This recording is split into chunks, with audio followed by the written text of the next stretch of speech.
Big spending and not enough revenues. The global economy has not been kind to South Africa as an emerging market. Fellow South Africans, let me be frank with you.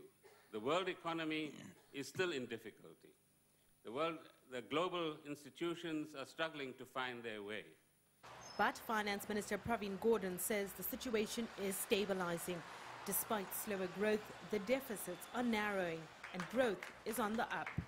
South Africans will get income tax relief of around $930 million, but there will also be some tax hikes. The budget also took into account job creation, a major challenge for this government. Introduction this year of the youth employment or the tax incentive, which in its first month alone has recorded 56,000 beneficiaries. Establishment of special economic zones, industrial incentives and support for agriculture and labor-intensive sectors. Ramping up skills development and further education and training programs.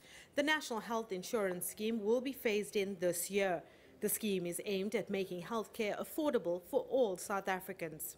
Just over $430 million will be budgeted for the next 3 years for HIV and AIDS programs, an area where government has made good progress in reducing the number of new infections. Improvements, on the one hand, have to be made in the public sector health delivery, and on the other hand, the high cost of private health care has to be reduced. This approach is supported by the World Health Organization. And despite ongoing debate around the clarity of the National Development Plan, the minister said the plan to lift the South African economy was already in action. Manufacturing and special economic zones will be a major feature. There will also be support for small and medium enterprises. Government is also keen to increase trade with the rest of Africa. Today, further steps to simplify trade and investment with Africa are announced. The Holdco regime, as it is called, for African and offshore operations will be extended to unlisted companies, and the limits for listed companies will be increased.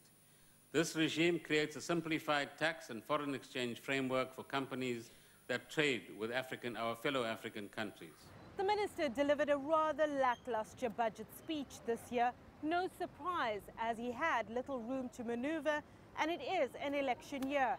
We also celebrate 20 years of democracy this year. The minister wanted to remind South Africans of all that has been achieved since 1994, rather than to dwell on what hasn't been achieved. Sumitra, Nydoo, CCTV, Cape Town, South Africa.